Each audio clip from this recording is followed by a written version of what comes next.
स्वागत। थोड़े अंतराल बाद हम मुलाकात कर रहे हैं।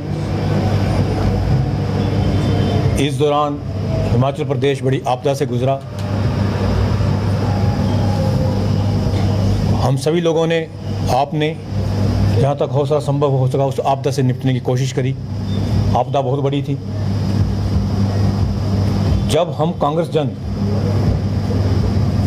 सब इस आपदा में उलझे होते से निवारण का रास्ता ढूंढ रहे थे, मुझे ध्यान में आया कि कुछ दिन पहले हमारे बीजेपी के साथी जैसे इलेक्शंस आते हैं तो वो कदमताल शुरू कर देते हैं। उन्होंने गत दिनों धर्मशाला में प्रेस वार्ता करी, क्योंकि हमारे साथी सिर्फ इलेक्शन से वक्त नजर आते हैं, धरातल पे नज़र नहीं आते हैं। अब आपको सबको विदित है कि लोकसभा के चुनाव आने वाले हैं। इस प्रेस वार्ता में कांगड़ा के बीजेपी के दिग्गजों को इकट्ठा किया गया। उसमें हमारे कांगड़ा के लोकसभा सांसद नहीं थे, ना ही राज्यसभा सांसद थे। तो कहीं ना कहीं ये दर्शाता है कि बीजेपी अपने आप में घबराई हुई है, तो अपने ही लोगों को जो सत्ता में हैं इस वक्त, माननीय सांसद जी, उनको पीछे कर रहे हैं। हम तो ये चाहते थे कि बीजेपी की सरकार सेंटर में है, वो हिमाचल प्रदेश को विशेष आपदा राहत राज्य का दर्जा दिलवाती और जनता के साथ खड़ी होती। पर वो हमेशा की तरह वोटों की राजनीति करते हैं। उनको लगा इलेक्शन आ गए हैं तो हम कांग्रेस सरकार के अगेंस्ट बोलना शुरू कर दें, जबकि हमारी सरकार आदरणीय ठाकुर सुखविंदर सिंह सुक्खू जी की अध्यक्षता में जहां भी आपदा प्रभावित क्षेत्र में लोग रह रहे थे उनके तक खुद पहुंची है। आपदा बहुत बड़ी है। सरकार की तरफ से, राज्य सेंट्रल गवर्नमेंट की तरफ से कोई विशेष पैकेज नहीं आया है। इसमें मुख्यमंत्री जी अपनी तरफ से, उनका मंत्रिमंडल भी, कांग्रेस जन, तो आम जनता पूरे हिमाचल प्रदेश का साथ दे रही है। जहां हमारे मुख्यमंत्री कांगड़ा में सेंट्रल एयरपोर्ट विस्तारीकरण की बात कर रहे हैं, शायद उसका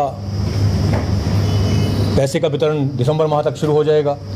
आईटी पार्क की बात कर रहे हैं, क्योंकि हम उसमें बड़ी तेज़ी से काम कर रहे थे, पर कुछ प्राकृतिक आपदा इस तरह से आई कि हमारे काम वो कुछ ठप पड़ गए। और हमने उस वक्त, मैंने भी प्रेस नोट के माध्यम से बीजेपी के राज्य नेतृत्व से गुजारिश करी थी कि वो सेंटर से हमें पैकेज दिलवाएं, सारे एमपी इकट्ठे होकर जाएं और ये मानवता के प्रति सेवा होगी। पर जैसे मैंने प्रेस कॉन्फ्रेंस में देखा, वो सिर्फ और सिर्फ राजनीति करना जानते हैं और कुछ करना नहीं जानते हैं। जहाँ तक मैं आज बात करूँगा कांगड़ा जिला की और ख़ासतौर से हिमाचल की, कांगड़ा जिला बीजेपी के वक्त में हमेशा उपेक्षित रहा है। हमारे मुख्यमंत्री जी ने आते ही सबसे पहले कांगड़ा में एयरपोर्ट के विस्तारीकरण का मामला उठाया और वो जोरों शोरों से चल रहा है। साथ ही उन्होंने कांगड़ा में इंटरनेशनल जू खोलने की घोषणा करी, उसके लिए भी फंड का एयरमार्क करा।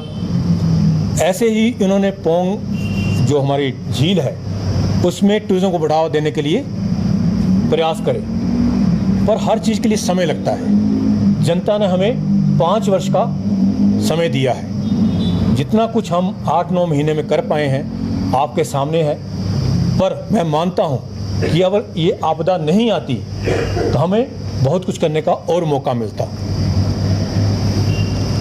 मैं ख़ास तौर से आज आपके बीच में, क्योंकि बीजेपी ने चुनावों की बातचीत शुरू करी है, तो मैं इसलिए आपके बीच में आया कि उनको मैं ये संदेश दूं कि पहले मानवता की बात करिए। वोट की बात हम करते रहेंगे, और जहाँ तक इलेक्शंस की बात है उसके लिए कांग्रेस हर वक्त तैयार रहती है। हमने अभी 8 महीने पहले करके दिखाया है और लोकसभा में भी अप्रैल में मार्च या अप्रैल में करके दिखा देंगे। इस वक्त सिर्फ हिमाचल वासियों की बात होनी चाहिए, हिमाचल के लोगों की तरक्की की बात होनी चाहिए, वो हमारे आदरणीय मुख्यमंत्री सुखविंदर सुक्खू जी कर रहे हैं। धन्यवाद। हमसे जुड़े रहने के लिए हमारे YouTube चैनल को सब्सक्राइब करें और नई वीडियो की नोटिफिकेशन के लिए बेल आइकॉन को दबाएं। अगर आप ये वीडियो Facebook पर देख रहे हैं तो लाइक जरूर करें और ज्यादा से ज्यादा शेयर करें। इसी तरह के और भी अपडेट्स के लिए फॉलो करें हमारा Instagram पेज himachal.kesari।